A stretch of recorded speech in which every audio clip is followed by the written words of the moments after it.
Hey. Hey. Or should we say aloha? Aloha. Oh, you gotta say it with inflection. Aloha! Aloha. Aloha.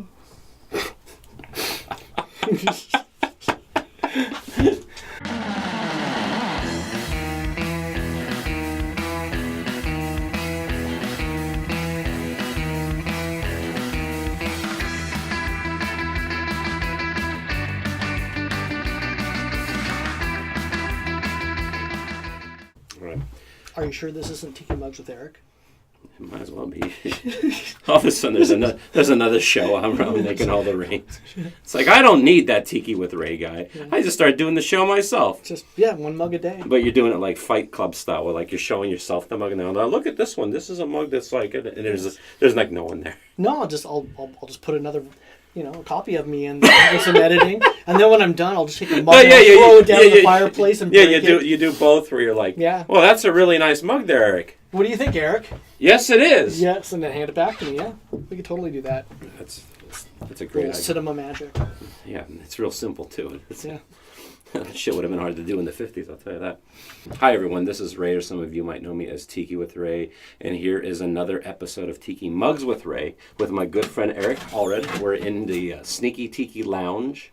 Yes, we are, and we just heard Wookie come in through his own private dog door entrance. Yeah, pretty much so. So, today we're going to talk about Tiki Diablo. Yep, Tiki Diablo. Now, the interesting thing about Tiki Diablo, like how I heard of him, is a while back he was actually making tikis for Home Depot. That's what you told me, yeah. Yeah, and they're like this tall, maybe about 4 feet tall, $100 a piece. And there was actually a mug, a tiki bar that you could buy. Wow. And that you could buy at Home Depot, and like I suppose it was only for like a summer. Man, I wish I got those. Yeah, a lot of people. Some people did, a lot of people didn't. But that's how I knew Tiki Diablo. But then I learned that he actually makes mugs. Mm-hmm. And you have several of his mugs. I do. So how did you find out about his artwork and his mugs and all this other stuff? Well, I think probably the first mug I found was this. Was this Hukilau mug, which I really liked from. I think he did that for the Hukilau 2012, and I saw that one on eBay actually, and I was drilling into it, looking at the details, and I thought it was really cool. So what's the texture is really, really weird. Yeah, it looks like wood. It does, but it's not though. Yeah, it looks like he's created kind of like a wood texturization on the outside, and it feels nice in the hand, and it looks really cool. And so that got me, wondering who he was. So then you go online, you start looking people up, and I went out to his shop, and you could see some of the pre-order mugs he has. So you could pre-order mugs. He's based out of California. California, yeah. I think the LA area. Yeah, Danny Gallardo is his real name. Yeah. And he's been in the scene and been doing this for a long time. Yeah, it looks like it. Yeah. So what was mug number 2? Well, here's another Hukilau. Yeah, I think that might have been my second one I picked up. I've only been collecting a couple of years, about a year and a half. And that was, I think, from the 2015 Hukilau. But, again, I thought it was really cool, kind of grabbed my eye. Yeah. And so I picked that one up. And then most of these others I pre-ordered. So there's the Boba Fett coconut, which I think is super clever. And it's just like I bought a couple of these, and I got one other one packed away. But these are awesome. That is awesome. And as a Star Wars fan. Yes. Yeah. Oh, man, that is cool. You just can't go wrong. Yeah. And then you have another one. I do have another one. I don't know if this is like the Dark Boba Fett or a Sith Boba Fett or this could be Darth Vader maybe as Boba Fett. But I just like the feel of it, and this one like some of the skull mugs just feels really good in the hand too. This totally does. I mean, like it almost feels But speaking of Darth Vader. Yep. What's the story this with one's the Suffering Sith, but is that what it is? The Suffering Sith. So there's a drink called the Suffering Bastard. Yes. And then this is kind of a play off of the Suffering Bastard mug that you could get at other places, where I have a few different variations of that, not in here tonight. Wow. But it's awesome. It looks like Darth Vader, so it just again that made me smile, so I picked that one up too. And here's the interesting thing. Check this out. The face is kind of similar. Yeah, there's some similarities around the eyes and things, yeah, and the way that some of the details are made out, and then there's a little place for a straw right there. Oh, really? Yeah. Yeah, it's pretty awesome. That's crazy. What else? What else is there?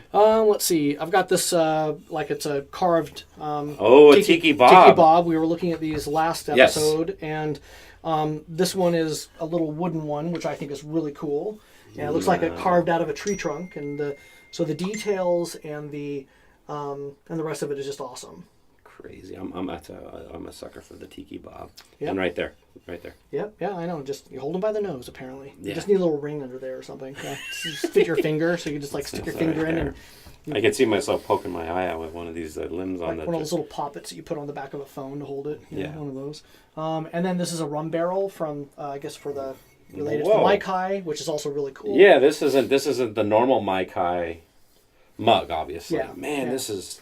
But the beefy. details on the little parrot holding it are just really cool. And Look at that. yeah, it's got a little cork in there. Hopefully, it doesn't come out when I'm drinking. That would be sad. No, I think you're good. Yeah, I think yeah, you're okay. I think it's pretty well in there. Yeah. Oh my god. Yeah, that's Did a lot he? of fun. Did he like? Was it? What do you know anything about this? Why he made it, or just was it for like? I just liked it. You know, like, sometimes I just look at them and go, I like that one, and I need to probably drink out of this one. I haven't had a drink out of it yet, so Yeah. maybe that will be the one I'll be doing my first hoist tonight. Speaking of the Mai Kai, this one's saying Yep. the Mai Kai. Yep. So what's this? You know anything? Again, about this? just I like the detail on it. I like the way the facial tattoos were set up, and the coloring was really good. And so those are the things that catch my eye a lot of times. I'll look at a mug and there'll be some details around it that I really like, and the way it looks or the way I think it's going to hold in my hand, and that's what kind of gravitates me towards some over others. The thing I really like about his style, I mean, just like looking at this mug, is like I like old school tiki bars. Mm-hmm. I like my love of tiki is tied to like the mid-century, Mm-hmm. and to me, this feels like or looks like potentially a mug that you might have drinking out of like back then. Sure. Yeah. I mean, a lot of it, and if you look at a lot of the work he does, they have kind Like, of like I a feel- carved effect. Yeah, I honestly feel like I could because some tiki mugs are like they're really elaborate, really detailed, and that's great. But then you almost feel like, well, this is like a piece of art. Yeah. But this feels like I can drink out of Yeah, I it. drink out of that stuff too. Yeah. Yeah.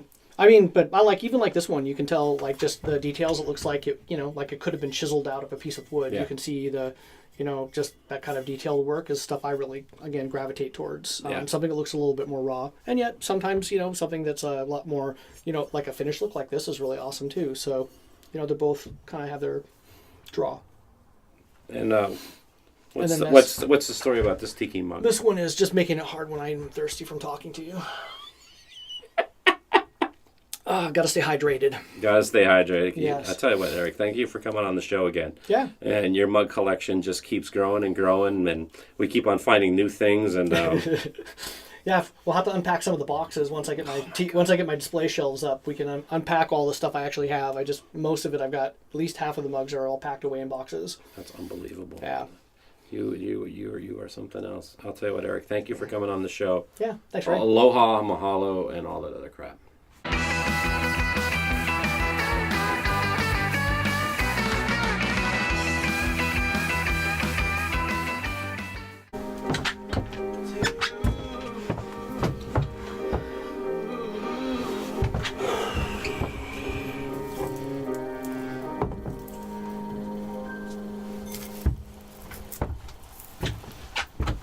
He won't be missing this.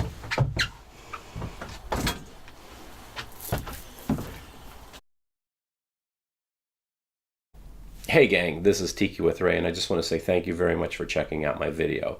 I hope you enjoyed it. And if you want to see more episodes, click on the subscribe button. And if you liked the video, give it a like. That would mean a lot to me. And if you have any comments or suggestions, please leave a comment in the comment section below.